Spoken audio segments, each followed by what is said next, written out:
Radio Patrimoine et Capital présente le grand rendez-vous de l'épargne. Une émission présentée par Quentin Ballaurent et Cédric Decoeur. Bonjour à toutes et à tous, on est ravis de vous retrouver. Bonjour Quentin. Salut Cédric.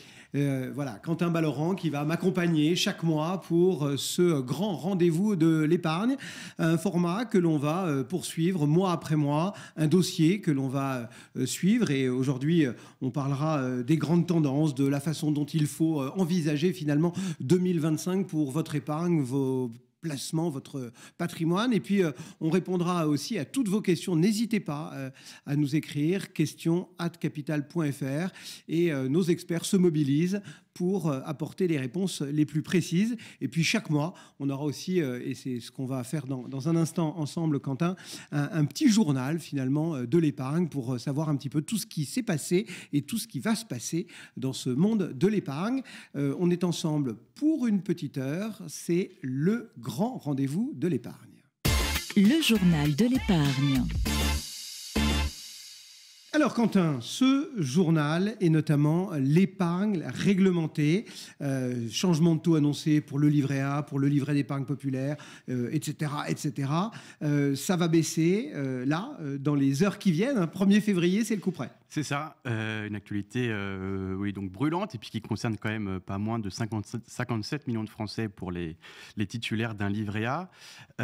Certains avaient peut-être d'ailleurs oublié que ce taux était amené à changer 2 fois par an parce qu'il était gelé, on s'en souvient, à un taux de 3% depuis 1 an et demi, depuis le 1er août 2023. Et donc, comme tu l'as dit, ce taux baissera dès demain, le 1er février, en passant de 3 à 2,4% pour le livret A. On espérait un petit peu mieux, mais finalement, il n'y aura pas de coup de pouce pour le livret A, ni pour le LDDS, son petit frère jumeau. Et puis, en revanche, un nouveau soutien pour le livret d'épargne populaire, le LEP, qui est réservé aux épargnants à petits revenus, qui lui passera de 5 à 4%, alors qu'il aurait pu tomber en fonction du taux du livret A à un taux de 2,9%. Donc un joli soutien. Un petit soutien pas moche sur ce fameux LEP. Une fois qu'on quitte ces livrets, Quentin, on dit aussi un petit mot de l'année fantastique du Bitcoin et de l'or, l'heure de la remise des bulletins pour les placements, les meilleures performances 2024. Et sur l'ensemble de l'année dernière, eh bien, il y a ces deux actifs, Bitcoin et or, qui finalement ont cartonné, Quentin. Oui, le mois de janvier, c'est un peu le moment aussi où on fait les comptes sur les placements de l'année passée. On voit un peu ceux qui ont le mieux performé sur l'ensemble de l'année écoulée. Et en 2024, effectivement, il y a 2 actifs qui font mieux que les plus grosses actions mondiales, mieux que le S&P 500, mieux que le Nasdaq, mieux que les actions européennes. Ce sont donc le Bitcoin et l'or. Alors, le plus précieux des métaux, lui, a gagné 35% donc, de valeur entre janvier et décembre, avec une once d'or, donc ça fait environ 28 grammes, qui est passé de 1800 à 2500 euros. Et de son côté, la reine des crypto-monnaies finit l'année à plus 120%, que je ne dise pas de bêtises, en passant de 42 000 à 92 000 dollars. Mais après avoir franchi la barre des 100 000 dollars, on s'en souvient, fin décembre. Ça fait des étincelles au moment où on avait vu ce chiffre mythique s'afficher sur les écrans des fans de crypto. Comment on explique, Quentin, toutes ces performances ? Alors, pour des raisons différentes. On en reparlera peut-être avec nos invités. Mais pour l'or, on le sait, c'est souvent la valeur qu'on qualifie de refuge par excellence. Et l'or semble avoir profité, comme à chacun de ses pics historiques d'ailleurs, d'un contexte géopolitique et économique très incertain en 2024. Et puis, il y a une hausse constante aussi de la demande d'or au niveau mondial, qu'il s'agisse de la demande de l'industrie, de banques centrales aussi qui veulent sortir du dollar, et puis une demande de croissance de la part de particuliers aussi, notamment dans les pays émergents. Et le Bitcoin, de son côté, il a connu une année aussi favorable qui l'a poussé vers les sommets en raison de différents événements. On a eu l'arrivée, il y a à peu près 1 an, des premiers ETF Bitcoin, qui ont attiré beaucoup de flux. On a eu le fameux halving aussi en avril, c'est-à-dire cette réduction programmée de l'émission de Bitcoin qui augmente sa rareté. Et puis, en fin d'année, bien sûr, l'élection de Donald Trump qui a catapulté le Bitcoin et lui a permis de finir l'année en fanfare. Alors, pour ce qui est de l'actualité, finalement, des placements, de l'épargne, du patrimoine, il y a aussi un moment très particulier en début d'année. À chaque fois, c'est la saison, le moment où on annonce les rendements servis sur les assurances vie. On a déjà des premières tendances, Quentin ? Oui, on commence à avoir un bon aperçu déjà des taux distribués en 2024, même si on le sait, les meilleurs élèves lèvent la main en premier, donc ça a commencé dès le 1er janvier avec de très bons taux, notamment du côté des mutuelles. Je cite Ampli Mutuelle 3,75%, Garance 3,50%, la France Mutualiste 3,60%. Et puis il y a eu l'annonce tonitruante du groupe Quorum avec un rendement impressionnant de 4,65% sur son tout nouveau fonds euro Quorum Life. Et puis on a eu ensuite par la suite des taux un peu plus décevants, par exemple du côté de l'affaire, l'annonce de son taux qui est toujours un moment attendu sur le secteur, avec un taux de 2,51%, tout juste au-dessus de la moyenne qu'on attend pour le secteur cette année. Et du coup, tu as fait tes petits calculs, ça donne quoi en moyenne pour 2024 ? Alors, c'est pas moi qui les ai faits, mais oui, on attend un léger repli par rapport à 2023, autour de 2,50, 2,5, donc selon le cabinet Facts and Figures. Ce sera donc un petit peu moins que les 2,60 de l'année précédente, donc de 2023, mais on attend encore d'avoir l'intégralité des communications des assureurs pour se prononcer. Et d'ailleurs, je rappelle que vous pouvez retrouver les taux de tous les contrats du marché sur le site de Capital, grâce aux données qu'on compile en partenariat avec le site Good Value for Money. Au dernier décompte, on était à peu près à 300 taux, 300 contrats recensés, en sachant qu'on avait eu 1000 contrats l'année dernière. Donc, vous trouverez un bon panorama des contrats en assurance vie et de leur taux sur le site de Capital aussi. À suivre donc, bien évidemment, ces annonces toujours très importantes en début d'année pour savoir à quelle sauce on a été mangé. Voilà pour ce journal de l'épargne. Une petite pause et on retrouve nos invités pour le dossier du mois. En fait, on va vous guider dans vos placements 2025. Le dossier du mois. Et on accueille deux spécialistes pour vous guider finalement, pour savoir où placer votre argent pour 2025. Amélie Ziegelmeier, bonjour Amélie. Bonjour. Vous êtes directrice régionale gestion privée de La Place. Et Alexandre Bardès, bonjour Alexandre. Bonjour. Responsable de l'analyse marché chez IG. On va avoir besoin de toutes vos lumières pour guider finalement nos auditeurs, les lecteurs de Capital aussi, Quentin Balloran, pour explorer le maximum de pistes, finalement les grandes tendances, de voir aussi les placements phares, d'imaginer comment on peut diversifier. Et puis, on essaiera aussi d'être très pratique, c'est important pour vous, en vous donnant un maximum de conseils. Et on commence avec finalement les grandes tendances, Quentin. Oui, oui, c'est vrai qu'on l'a dit dans le journal, le début d'année est marqué par la baisse sur les livrets réglementés. C'est également le cas pour d'autres solutions d'épargne très sécurisées en raison de la baisse de l'inflation. Donc la question un peu de ce début d'année, c'est est-ce qu'il faudra prendre forcément plus de risques cette année pour espérer un peu de performance ? Alexandre, peut-être d'abord ? Alors, c'est vrai que prendre plus de risques, et sur quoi, effectivement, prendre des risques, je veux dire, quand on parle des marchés, ce qui est la partie qu'on construit précisément, c'est vrai qu'on a des tendances qui ont été extrêmement fortes sur les marchés américains toute l'année dernière. On a des marchés européens, dont les actions européennes, qui ont sous-performé de 20% par rapport aux marchés américains, ce qui n'était jamais observé depuis plus d'une trentaine d'années.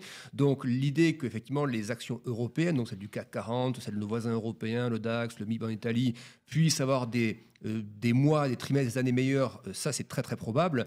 En revanche, la question se pose beaucoup plus sur la partie américaine dans les trimestres qui arrivent, parce qu'on a une économie américaine qui a été vraiment très bien portante depuis 4 ans sous le mandat Biden, et puis finalement Donald Trump arrive et laisse planer l'idée qu'il faut encore stimuler cette économie qui était très fortement stimulée, avec beaucoup de déficits ou autres. Et puis les marchés américains sont bien plus chers que les marchés européens.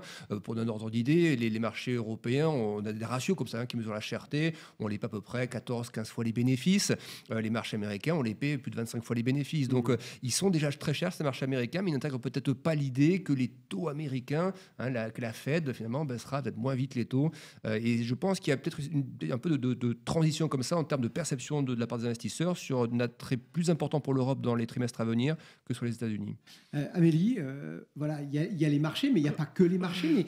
Mais, est-ce que ça veut dire que tout ce qu'on se dit là, c'est qu'il va falloir prendre plus de risques, que finalement le placement un peu plan-plan, sans trop d'étincelles, à 4, 5 et quelques pourcents, ça n'existe plus, et 2025, faut un peu avoir le couteau entre les dents?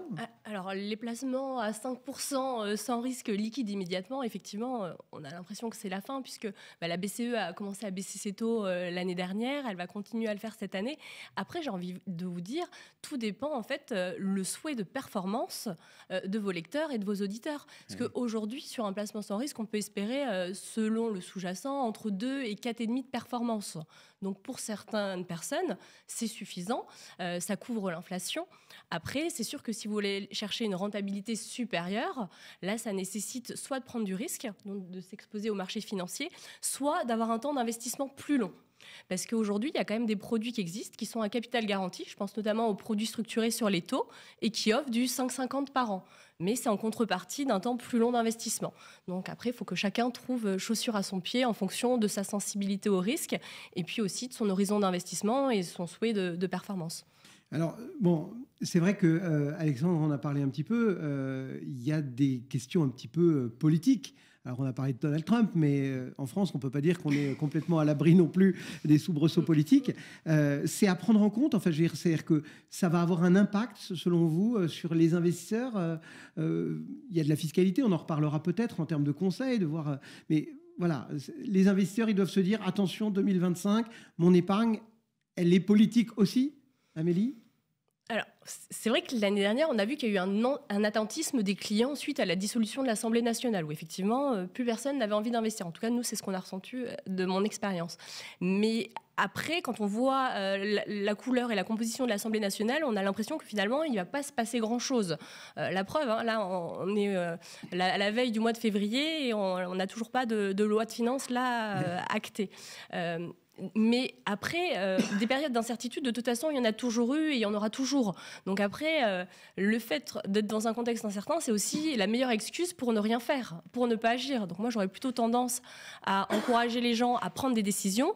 Si vraiment, voilà, ils ne veulent pas prendre de risques, bon, on a parlé des placements sécuritaires qui peuvent être une solution, mais en tout cas, à se poser les bonnes questions sur son patrimoine, puisque de toute façon, une stratégie, c'est sur du long terme. Donc autant, voilà, revoir ses objectifs et puis en fonction, choisir les investissements qui vont être adaptés, par exemple à la préparation de sa retraite, à la création de revenus complémentaires, à l'optimisation de la transmission à ses enfants, mais en tout cas, voilà, de revenir sur la base de la gestion de patrimoine et puis de structurer les choses, parce que ne rien faire, finalement, c'est presque ce qu'il y a de pire. La politique, Alexandre? Sachant que le risque politique, les marchés sont déjà pas mal intégrés. Effectivement, ça a commencé vraiment à bouger l'année dernière. Si on se souvient bien de 2024, vous aviez toutes les actions européennes qui montaient à peu près au même rythme, le CAC, le DAX ou autre, et c'est vraiment à partir de la dissolution que les choses ont commencé à bouger, qu'on a vu les actions françaises sous-performer très nettement par rapport aux actions allemandes, italiennes ou autres.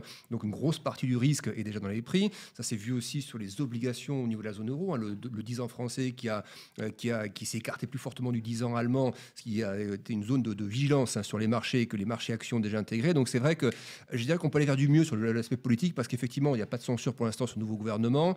Il y a aussi en Allemagne, pas ça de vue, le sujet allemand. On sait que l'Allemagne ne connaît pas de croissance depuis maintenant 2 ans. Le FMI prévoit que ça pourrait être le cas pour une 3e année supplémentaire. Donc l'idée, c'est qu'après les législatives qui auront lieu en Allemagne à la fin du mois de février, que les choses seront un peu plus lisibles sur la première puissance économique européenne, et probablement que les questions d'endettement vont être un petit peu assouplies. C'est-à-dire que l'Allemagne a bien compris que 3 ans sans croissance, c'est absolument inacceptable. Même la population allemande, les électeurs allemands vont trouver ça inacceptable, et l'Europe a besoin d'une Allemagne un peu plus vigoureuse dans ses investissements et dans ses choix. Donc ça, c'est plutôt pas mal pour la zone euro. C'est-à-dire que si la France se stabilise d'un point de vue politique, l'Allemagne aussi, derrière, vous l'avez dit, la BCE va continuer à baisser les taux. Alors c'est sûr que pour les produits de rendement, ça va diminuer un petit peu tout ça, mais par contre, ça va être plutôt une partie stimulante pour les actions ou autres. Donc je pense que les 12 à 24 mois qui arrivent pour la partie européenne, pour un investisseur qui n'est pas trop investi sur la partie européenne, il ne faut pas se dire qu'il n'y a pas de croissance, c'est plutôt se dire cette absence ou cette faiblesse de croissance va obliger les autorités européennes à réagir pour faire face en plus à l'administration américaine. Donc c'est plutôt à percevoir de manière positive. Quentin ? Oui, la baisse des taux, ça a aussi un impact plus direct pour les épargnants, c'est notamment sur le taux de leur crédit immobilier. Alors, je suis obligé de passer par là parce que c'est quand même un placement phare pour de nombreux épargnants, la pierre en France. On en est où, Amélie, en ce moment, sur les taux des crédits à peu près? On espérait que ça baisse davantage peut-être cette année. Est-ce que... Là, effectivement, suite à la baisse des taux de la BCE, il va y avoir un impact sur les taux d'emprunt. Ça a déjà commencé un petit peu à diminuer. Ça va s'accélérer sur 2025. Et à chaque fois qu'il y a une baisse d'1 point des taux de crédit, c'est 10% de capacité d'endettement que gagnent les ménages. Donc pour les investisseurs, c'est plutôt extrêmement positif, du coup, cette baisse des taux.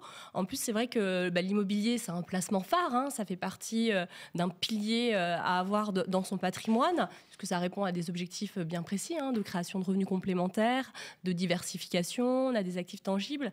Et c'est vrai que l'immobilier a été un peu malmené hein, ces dernières années, justement suite à la hausse brutale hein, qui a entraîné des taux, qui a entraîné la baisse du marché immobilier. On a perdu moins 10 hein, sur le résidentiel, moins 20 sur l'immobilier de bureau. Il y a eu un gel total des transactions puisque certains vendeurs n'avaient pas l'urgence de céder leurs actifs. Donc on a eu moins 60 sur l'immobilier d'entreprise quand même en termes de transactions, hein, moins 36 sur le résidentiel. On a 2000 agences immobilières qui ont fermé, donc c'est quand même environ 3 par jour hein, sur 2 ans. Hein. Donc le point positif par rapport à tout ça, c'est que là, suite justement à la baisse des taux, on va pouvoir certainement profiter d'une hausse du marché immobilier. Hein. Le Conseil supérieur du notariat anticipe une hausse de 2%. En 2025, quasiment idem en 2026. Donc pour les investisseurs, en tout cas, qui auraient envie de retourner sur la pierre, c'est plutôt une très bonne idée et un bon moment pour le faire. Donc les taux, c'est ce qui drive ce monde immobilier et on va donc garder, Alexandre, les yeux rivés sur les banques centrales, sur les choix que vont faire... Oui, alors c'est vrai que la logique serait que vu le niveau de croissance qu'on a en Europe, une inflation aussi qui est quand même qui a pas mal ralenti, c'est que la BCE poursuive ce cycle. Il y a quand même le seul bémol qu'on pourra avoir cette année, c'est le côté américain. C'est-à-dire qu'on a vu par exemple en cette fin d'année, depuis décembre, il y a un gros rebond sur les taux américains parce que le côté un peu reflationniste de Trump, les anticipations d'une économie qui reste forte et d'une inflation qui a fait moins de progrès aux États-Unis, on a vu que ça a quand même eu des conséquences sur les taux en Europe. C'est-à-dire qu'on avait les taux européens qui baissaient depuis que la BCE avait commencé à baisser ses taux en juin, tout un cycle de détente des taux souverains qui s'opérait et donc qui bénéficiait au crédit immobilier. Et depuis le début du mois de décembre, on a eu un rebond assez marqué sur les taux européens et qui ne vient pas de l'actualité européenne, en fait, qui ne vient pas d'une inflation européenne ou de sujets peut-être un petit peu politiques quand même, mais c'est surtout beaucoup d'influence des taux américains. Donc je dirais que le risque que l'on pourra avoir à un moment donné sur l'absence de progrès à la baisse sur les taux en Europe, c'est que ça pourrait venir de ce programme, et on le voit bien, d'ailleurs Trump qui annonce 500 milliards pour l'intelligence artificielle ou autre, les gros comme BlackRock ou autres se disent que s'il libère vraiment les capitaux privés, Donald Trump, que ça pourrait en fait empêcher l'inflation américaine de faire plus de progrès, et donc les taux américains ne se détendraient pas. Et on voit que ça peut avoir des influences outre-Atlantique en Europe. Ce serait le petit risque pour cette année. Ça c'est effectivement l'immobilier qui est un des placements phares des Français. On dit qu'ils ont un parpaing dans le ventre, c'est pas complètement faux. Il y a aussi d'autres placements. Alors on a dit un petit mot en entamant nos débats autour de la notion de risque, etc., de savoir s'il fallait être plus offensif. Tout ce qui est placement sans risque, je pense au livret, on a évoqué le livret A, etc., qui voit leur taux baisser, etc. Ça veut dire que on laisse tomber un peu tout ça, ou on se dit il faut encore en faire sa base de gestion d'épargne. Enfin, comment on considère toute cette kyrielle de livrets et autres qui n'ont pas un intérêt fabuleux? Si on n'est pas prêt à subir une baisse de ces capitaux, il vaut mieux effectivement être majoritairement investi en sécuritaire, voire exclusivement. Après, si on veut aller chercher de la performance, non. Aujourd'hui, c'est bien d'avoir un peu de liquidité, puisque c'est ce qui vous permettre de faire face en cas d'imprévu ou justement de saisir des opportunités. Mais 10 ou 20%, c'est suffisant. Aujourd'hui, vu les niveaux taux, non, il vaut plutôt aller sur d'autres classes d'actifs. On a parlé de l'immobilier. Les fonds obligataires, aujourd'hui, c'est intéressant, puisque avec la baisse des taux là, qui s'est déjà activée, on est encore sur des taux relativement élevés, mais ça, plus pour très longtemps. Donc là, ça vous permet d'aller notamment sur les fonds obligataires datés, de cristalliser des taux intéressants avec des maturités qui sont... moyen terme, on va dire. Donc, il faut vraiment regarder avec parcimonie, on va dire, les livrets et s'encourager à aller voir autre chose, quoi. Enfin, oui. En tout cas, si vous avez envie d'avoir de la performance, oui, c'est ce qu'il faudra faire. Il faut prendre du risque. Tout dépend toujours de votre espérance de gain et de la sensibilité par rapport à la variation des capitaux.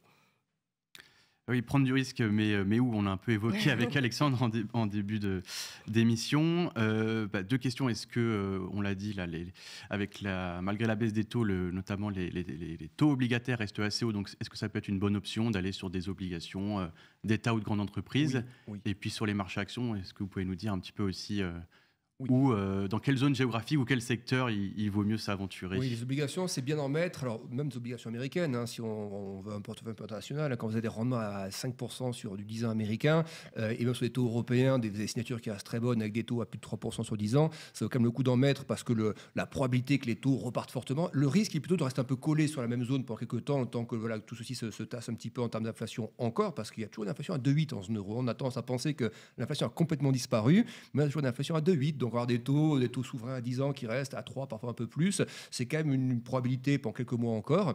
Mais c'est vrai que les actions européennes sont vraiment assez peu chères. Et il y a deux effets positifs qu'on pourrait voir cette année. Mais le premier, je pense qu'on n'attend pas forcément, c'est du côté de la Chine. C'est-à-dire qu'on a vu d'ailleurs récemment les actions françaises rebondir fortement dans le luxe ou autre, parce que des groupes pas français, Richemont par exemple, qui a annoncé des résultats meilleurs qu'attendus sur la Chine par exemple, on a vu que ça avait un effet bénéfique. Et on voit que la Chine, qui essaie de se sortir d'une phase d'atonie économique depuis 3 ans, multiplie les mesures de soutien et à un moment donné, ça va commencer à payer sur la demande intérieure chinoise. Et ça, nos marchés à nous, les actions européennes et actions françaises notamment, sont pas mal sensibles à ce côté Chine. Donc je pense que la Chine n'est pas sortie du bois complètement, il faut encore du temps, mais ça c'est le premier aspect à surveiller. Le deuxième aspect, dont on le disait, c'est la faible cherté des actions européennes. Certains indices sont plus chers que d'autres, le DAX un peu plus cher par exemple, mais il y a plein d'indices du sud de l'Europe, le MIB italien, les actions italiennes sont assez peu chères, avec des bons rendements en face.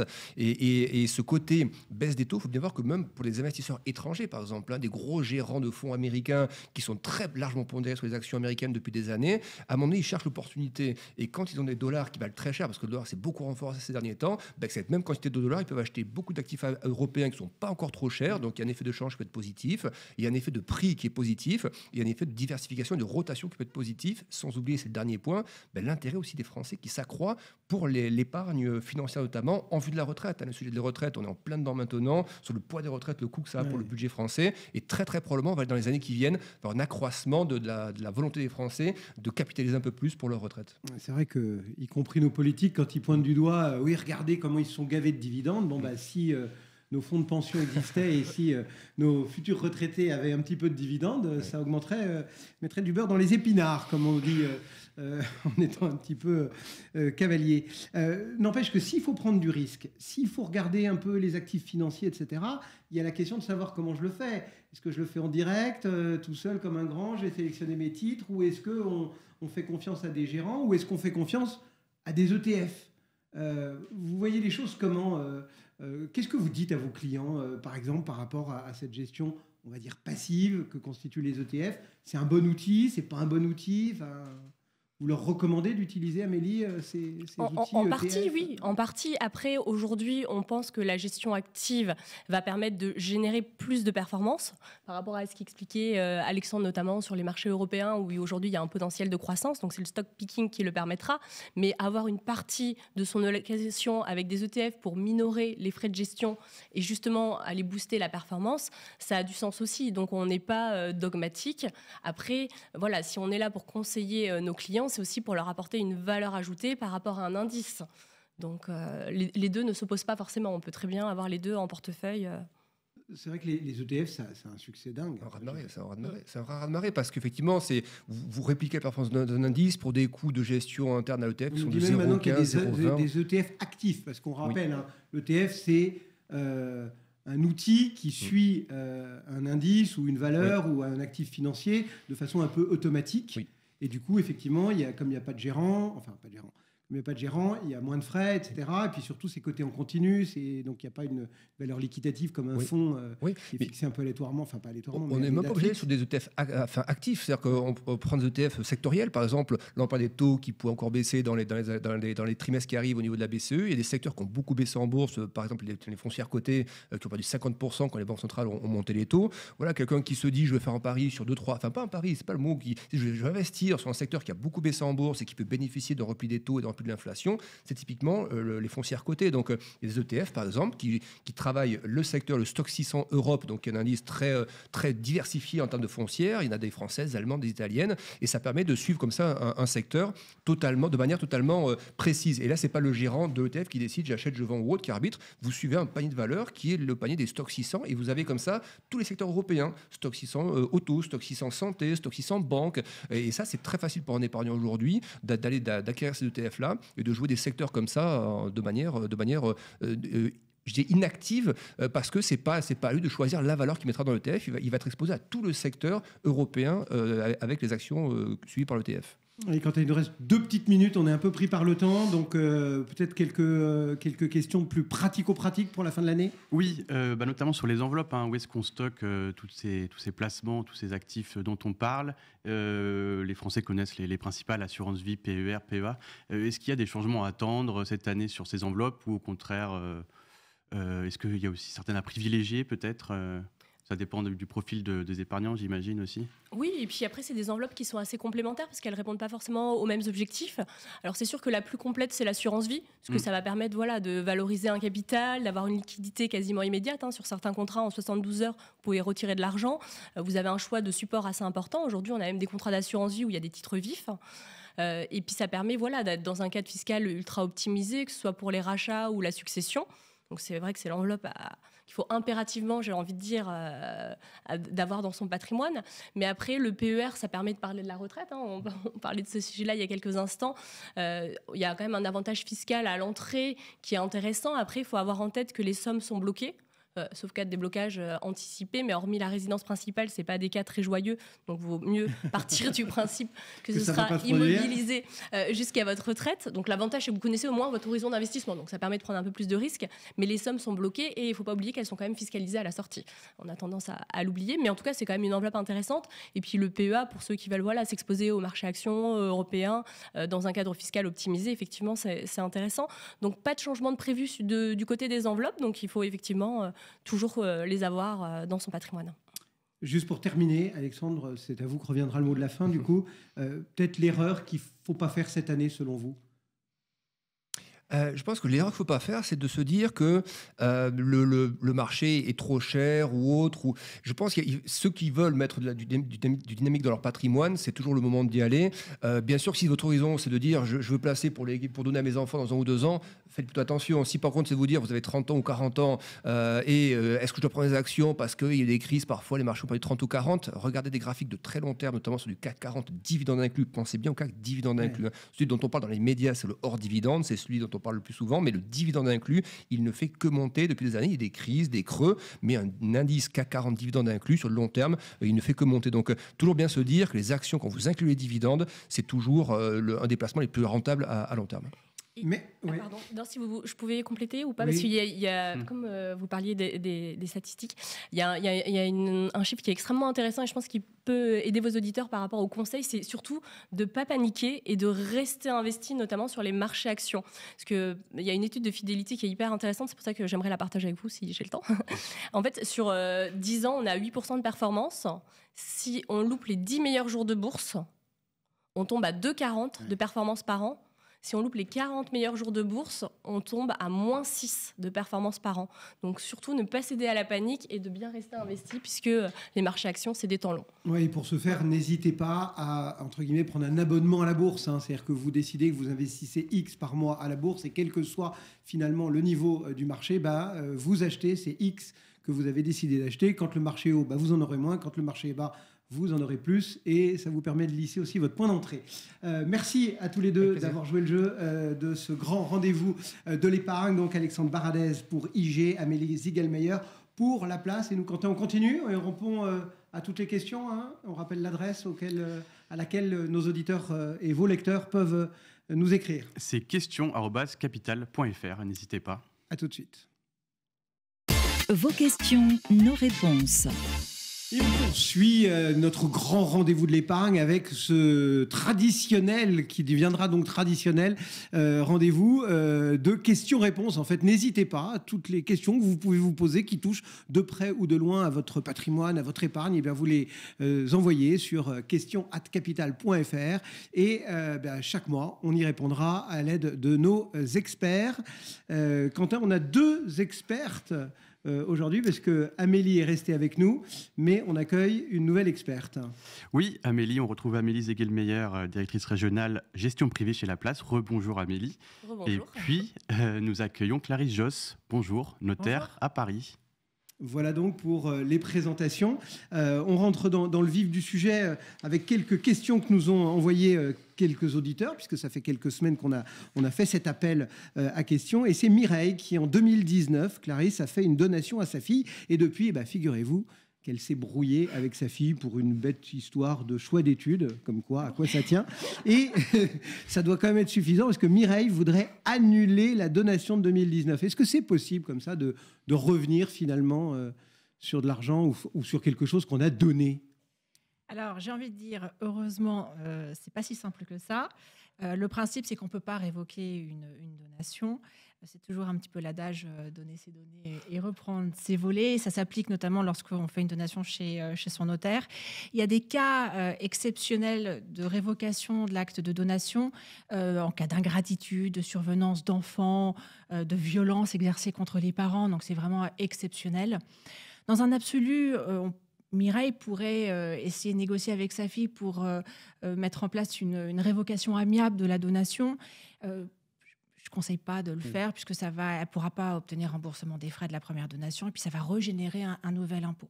Après, la question que j'aimerais poser à Mireille, c'est pourquoi est-ce qu'elle souhaiterait annuler la donation ? Quel est l'objectif sous-entendu ? Est-ce qu'elle a peur que sa fille la contraigne à un moment donné dans la gestion des biens ?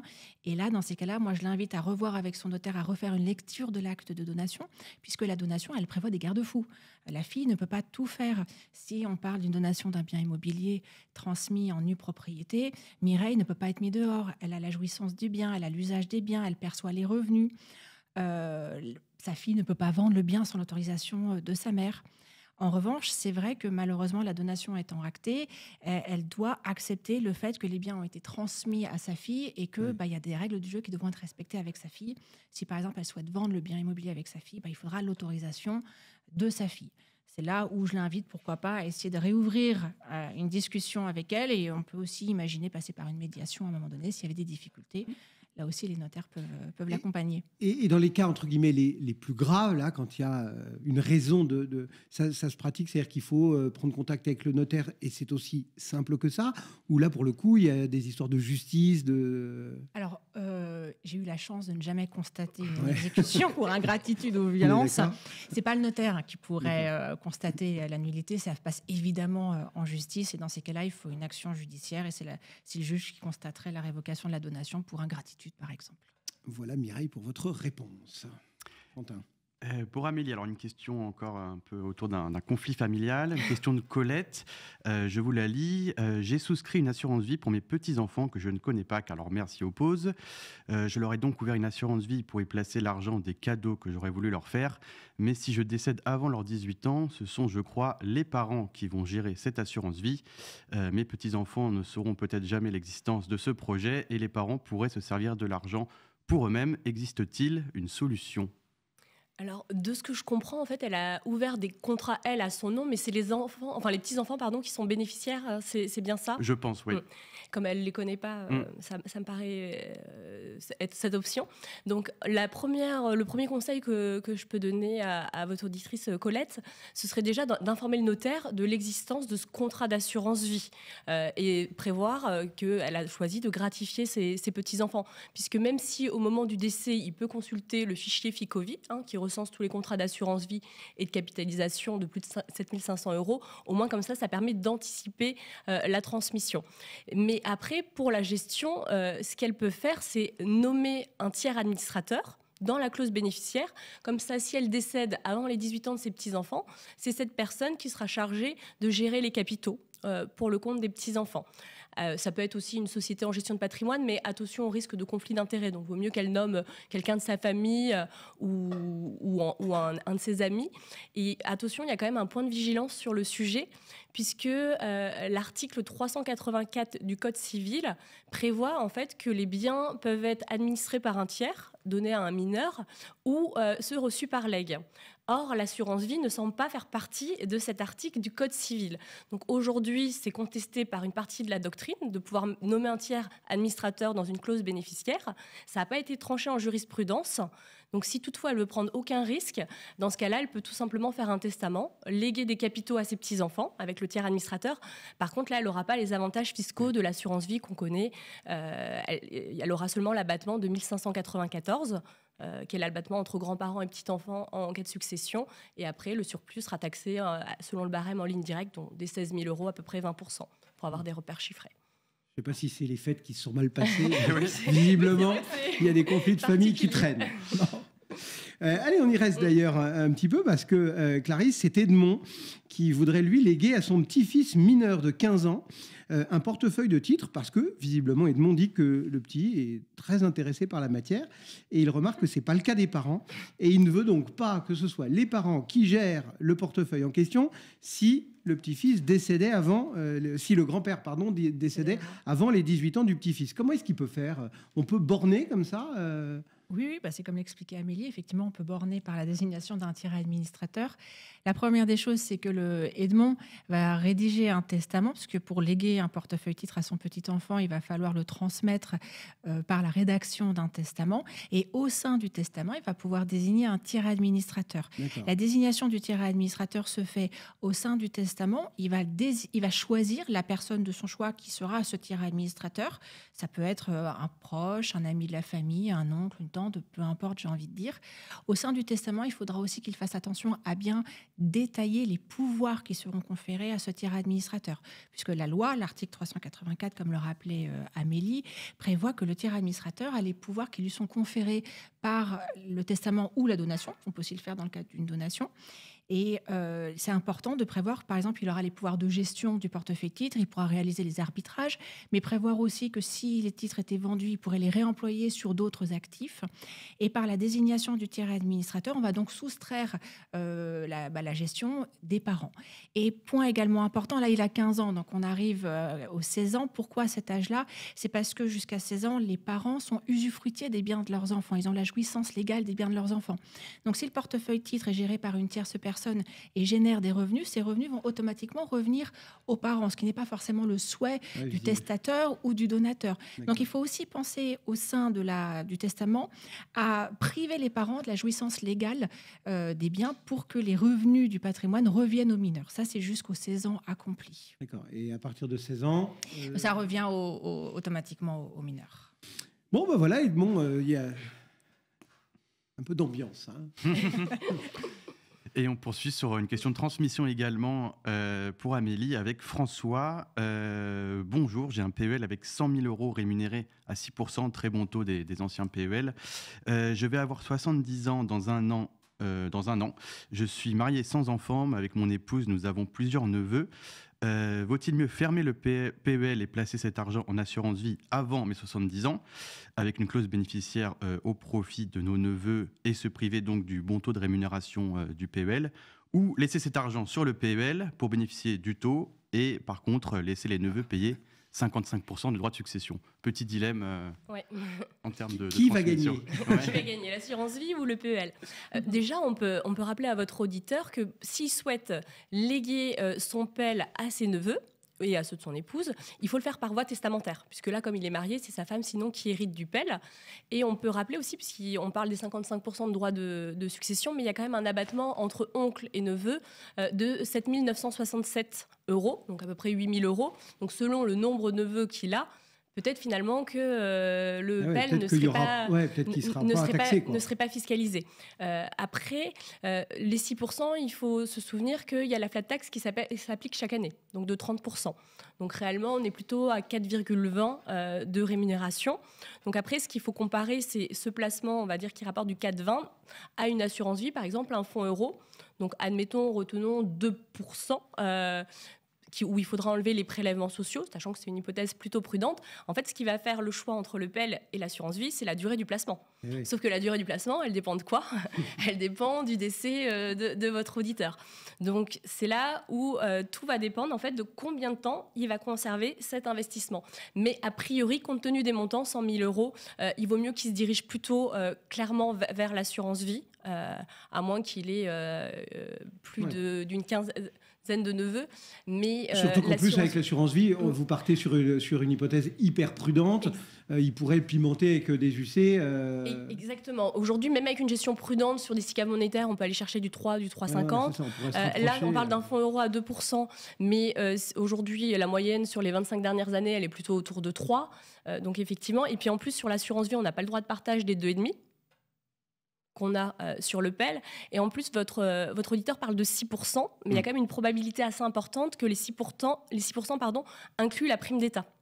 Or, vu le montant de son PEL et vu la date d'ouverture, il y a de grandes chances qu'aujourd'hui, il soit plutôt à un taux hors prime d'État, puisqu'il a dû atteindre le plafond de la prime d'État qui est de 1 525 €.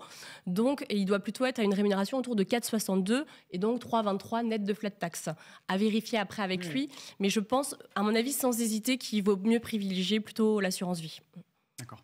Voilà donc pour ces questions d'arbitrage au sein des différentes enveloppes. Clarisse, Valérie, à la suite du décès de son père, avec ses 2 frères, ils ont décidé de vendre la maison des parents. Elle précise que sa maman détient la moitié du bien en pleine propriété et l'autre moitié en usufruit. Et elle se demande du coup comment l'argent va être réparti entre les différentes parties prenantes finalement. C'est une bonne question et c'est une bonne question qu'il faut se poser avant la vente du bien immobilier. Pourquoi ? Parce que si rien n'a été anticipé, le jour de la vente, le notaire va donc répartir le prix de vente entre les différents propriétaires. Ici, la mère aura 50% du prix puisqu'elle est propriétaire de 50% du bien en pleine propriété. Et sur la partie détenue en démembrement, c'est-à-dire usufruit pour la mère et nue propriété pour les enfants, le prix de vente sera réparti de nouveau entre la mère et les enfants.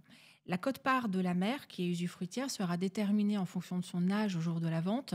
Donc, dans un cas où elle a peut-être plus de 81 et moins de 91, la quote-part serait de 20%. Donc, elle aurait 20% de 50% du prix. Le reste revenant à ses enfants, 3 enfants, cela serait réparti en 3. C'est ce qu'on appelle la répartition du prix.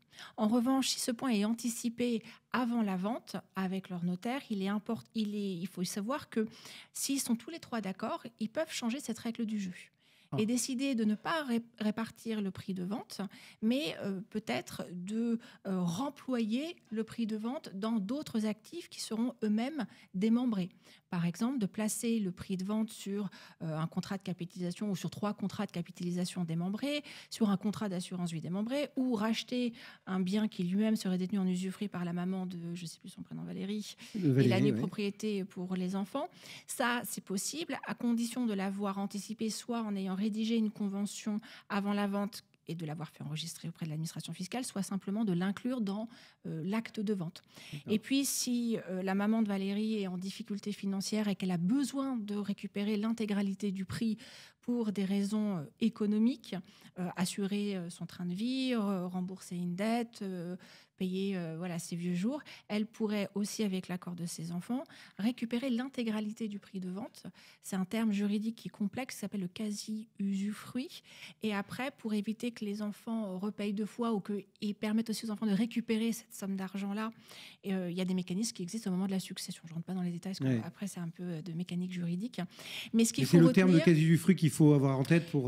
Oui, ce qu'il faut surtout se souvenir, c'est qu'il y a une flexibilité et qu'on n'est pas restreint par la répartition du prix. Mais pour cela, il faut absolument l'anticiper avant la signature de l'acte de vente. Donc là, c'est pas encore vendu, donc ils peuvent... Bien sûr. Il est encore bien temps d'y réfléchir. Oui, même si la promesse a été signée, c'est pas grave. Il faut que ça soit convenu avant la signature de l'acte définitif de vente. Quentin. Oui, et puis une dernière question également un peu longue pour Amélie, donc je vais la lire in extenso parce qu'elle est un peu complexe. Question de Francis. Ma mère a ouvert 2 assurances vie après ses 70 ans. Une de 50 000 € et une autre suite à un héritage de 1 million d'euros. Je suis le bénéficiaire de ces 2 assurances vie en tant que fils aîné. Et c'est la question par rapport au notaire qui se pose. Le notaire me dit qu'il faudra l'inclure dans l'acte de succession et que c'est lui qui s'occupera des formalités auprès des impôts. Ou la banque, au contraire, m'a indiqué que je ne devrais pas inclure ces 2 assurances vie dans la succession, car le notaire me prendrait des frais supplémentaires. La banque m'établira, selon elle, un document fiscal que je déposerai moi-même au centre des impôts pour m'acquitter des taxes. Qui croire entre le notaire et la banque? Déjà, ce qu'on peut rappeler, c'est que tous les versements sur l'assurance vie après 70 ans, c'est le cas de la maman de Francis, sont taxés, ils sont intégrés à l'actif successoral et ils sont taxés en fonction du lien de parenté. Donc là, parent-enfant. Et il existe un abattement de 30 500 qui va s'appliquer sur tous les versements après 70 ans et tous bénéficiaires confondus. Donc, pour savoir si cet abattement de 30 500 il doit être partagé, parce que là, Francis nous parle de 2 contrats d'assurance vie, mais peut-être que sa maman en avait ouvert d'autres. Donc, pour savoir s'il y a d'autres bénéficiaires et que cet abattement doit être partagé, et ne serait-ce que connaître le taux de taxation des capitaux, il faut avoir une visibilité globale sur le patrimoine. Or, la seule personne qui aura cette vue d'ensemble, c'est le notaire. Donc moi, j'encourage vivement Francis à en parler à son notaire. En plus, tout à l'heure, on parlait du fichier Ficovi qui recense les contrats d'assurance vie. Donc de toute façon, le notaire peut avoir connaissance de ces 2 contrats d'assurance vie. Moi, ça me paraît dangereux. Donc il peut mettre les pieds dans le plat de ne pas lui en à parler. Son client, dis donc, tu m'as pas tout dit. Ben voilà. Et puis, c'est pas pour le faible coût des émoluments du notaire sur ces contrats d'assurance vie par rapport aux risques fiscaux qu'il prendrait si jamais il s'amusait à faire une déclaration tout seul, puisque en cas d'erreur, voilà, c'est des pénalités importantes. Donc non, il vaut mieux passer par son notaire. Il faut avoir confiance dans son notaire, non, Clarisse ? Bah oui. C'est pas vous qui allez dire le contraire. Bon, allez, il nous reste quelques petites minutes et on peut peut-être répondre à cette dernière question, Clarisse. C'est Catherine qui a donné un appartement à sa fille qui a 3 enfants. Et si elle décède avant Catherine, donc, quelqu'un a dit à Catherine qu'il était possible de récupérer l'appartement. C'est vrai, là, pour le coup ? Alors, c'est si sa fille décède avant elle, c'est ça ? Est-ce qu'elle peut récupérer, entre guillemets, annuler la donation pour pas que ça passe aux petits-enfants ? Oui, je pense. Alors, oui, mais tout va dépendre de comment la donation a été rédigée. Dans un absolu, c'est possible. C'est ce qu'on appelle le droit de retour conventionnel. Honnêtement, dans tous les actes de donation, le notaire prévoit toujours un droit de retour conventionnel. En revanche, il faut bien qu'elle vérifie en amont, puisque généralement, on prévoit que si le donataire, donc la fille, décède avant le donateur, donc avant la personne qui a transmis, généralement, on laisse les petits-enfants recevoir les biens en lieu et place de ses enfants. C'est-à-dire, lorsqu'on donne un bien, on se dit, si mon enfant malheureusement décède avant moi, j'aimerais bien que ce bien aille à ses propres enfants. Et c'est en l'absence d'enfants, parce que généralement, on ne veut pas que les pièces rapportées puissent pouvoir récupérer les biens, on se conserve le droit de pouvoir les récupérer et les ramener dans son patrimoine. Donc, ce qui est probable, c'est que le notaire ait prévu un droit de retour conventionnel, mais en présence de descendants. Donc, il faut simplement qu'elle vérifie ce qui est prévu. Donc, il faut relire son acte de donation. Maintenant, il est tout à fait possible de pouvoir modifier cette clause a posteriori dans l'acte. Il faudrait simplement que tout le monde, tous les parties à l'acte, le donateur et les donataires, soient d'accord pour modifier cette clause, le cas échéant. Bon, donc le mieux, c'est quoi ? On relit son acte ou on pose la question à son notaire ? On appelle son notaire, on fait un petit mail à son notaire, on lui demande de revérifier ce point-là pour être rassuré. Merci beaucoup à toutes les deux pour ces réponses très précises. On vous rappelle, questions@capital.fr et chaque mois, on vous répond. Merci beaucoup Amélie d'avoir participé au grand rendez-vous de l'épargne. Amélie Ziegelmeyer, directrice régionale gestion privée de la place, et Clarisse Josse, notaire donc à Paris. On marque une toute petite pause et on va lire le journal. La une de Capital. Et oui, on va lire le journal, Quentin. Qu'est-ce qu'on va découvrir dans les kiosques pour celles et ceux qui vont se jeter, j'imagine, sur le prochain numéro de Capital? Oui, nouveau numéro de Capital donc, qui est sorti hier en kiosque donc, depuis le 30 janvier. Donc on va voir la une à l'écran. On a un grand dossier de 20 pages sur les arnaques. Arnaques aux épargnants, aux entreprises, même à l'État. Donc c'est un sujet brûlant. L'AMF, notamment sur les placements, on rappelait l'année dernière qu'il y avait une recrudescence des arnaques pour les épargnants. Et puis on aura aussi dedans un palmarès des 500 meilleurs employeurs. Voilà. Et à découvrir donc en kiosque depuis hier. Depuis hier. D'ores et déjà y courir. Absolument. Et je précise aussi qu'on a encore en kiosque au mois de février notre numéro spécial placement 2025. Ça fera un bon complément à l'émission avec le passage en revue de tous les placements, assurance vie, PER, livret, CPI, avec tous nos conseils. Et ben voilà, un peu de lecture qui ne fait pas de mal pour chacun et bien maîtriser les sujets d'épargne liés aussi à notre consommation et à la façon de gérer notre argent. Merci beaucoup, Quentin. Merci, Cédric. On se retrouve le mois prochain, bien évidemment, pour le grand rendez-vous de l'épargne en partenariat avec Capital. À très bientôt. C'était le grand rendez-vous de l'épargne, une émission présentée par Quentin Ballaurent et Cédric Decoeur, à retrouver sur Radio Patrimoine, Capital et en podcast sur toutes les plateformes.